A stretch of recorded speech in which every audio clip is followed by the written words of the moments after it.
Hello, everyone. This is Abhilasha Dwivedi, and welcome to my podcast, Knowing Universe. So, guys, I'm a science teacher. So, podcast was, I think, my next step, natural progression, you can say.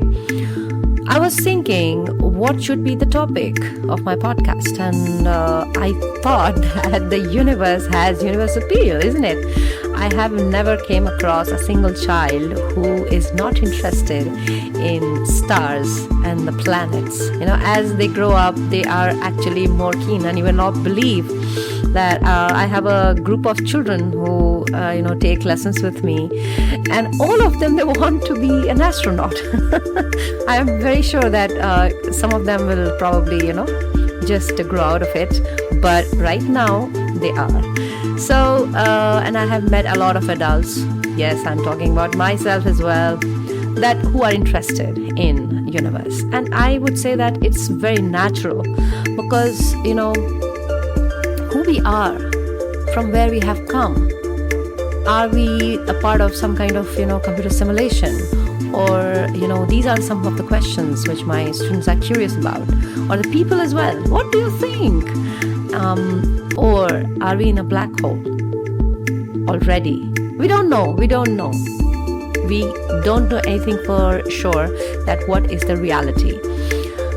But what I would like to do today and onwards is to talk to all of you, and I'm hoping that all of us can share knowledge, information, and think more about how the universe has probably started. And what do you think? That's more important, trust me. I am not really looking for you to think in terms of scientist. You're not a scientist, I'm not a scientist. Just we are more aware. Okay, we should be more aware because, awareness is the reality of life. That's what I would say.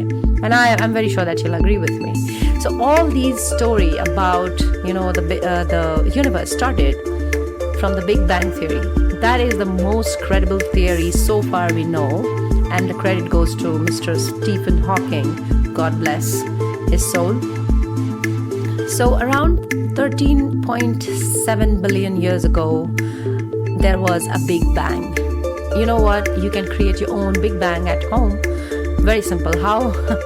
Get a balloon, fill it with some tiny, shiny particles, and just fill it with a lot of air. So basically blow it up as much as you can. Blow it till it bursts. And guess what happens? Yes, those shiny, tiny particles, they are now in the air around you, and they start dropping down. You can take a video. Please take a video and share it with me. And what you observe that in some time, it will settle on the floor of your house. But it looks very, very pretty when it is around, okay, when it's still in the air. So you know what? This is what the Big Bang is all about. It all started from a tiny particle which expanded, and it just went on an explosion. And that gave out a lot of planets, the asteroid, the galaxies, and everything around us. This is what we know, and it didn't really stop there. Okay, the Big Bang is still continued in terms of expansion or stretching. So it's more like stretching process is continued. But how do I know? How do we know? We know because the galaxy, which was closer to us last time, it's a little farther away, and that's only possible if we are still expanding. I hope it makes sense, right? So this is a continued process, and we are the part of that thing. So now look at your balloon particles falling down till it is around you. It has not settled on the floor. It is the same situation where we are in terms of the particles, the planets, the asteroid, the galaxies. We haven't still touched the bottom, and we don't know if it is anywhere yet. So the particles, the shiny tiny particles inside the balloon will touch the floor because of the gravity, correct? Because of the gravity, the Earth's gravity is pulling it. What about those asteroid and particles the galaxies and the planets and the exoplanets and the dwarf planets? And it's such a long list that I probably cannot cover in one single breath, isn't it? I'm very sure that all the space enthusiasts will agree with me here. So we are going to understand more and more about it. So when the Big Bang happened, did it just stop there? It is still expanding. I think we agree upon that. What about the matter? Because, universe is what? Universe is everything around us. It is space, time, energy, everything.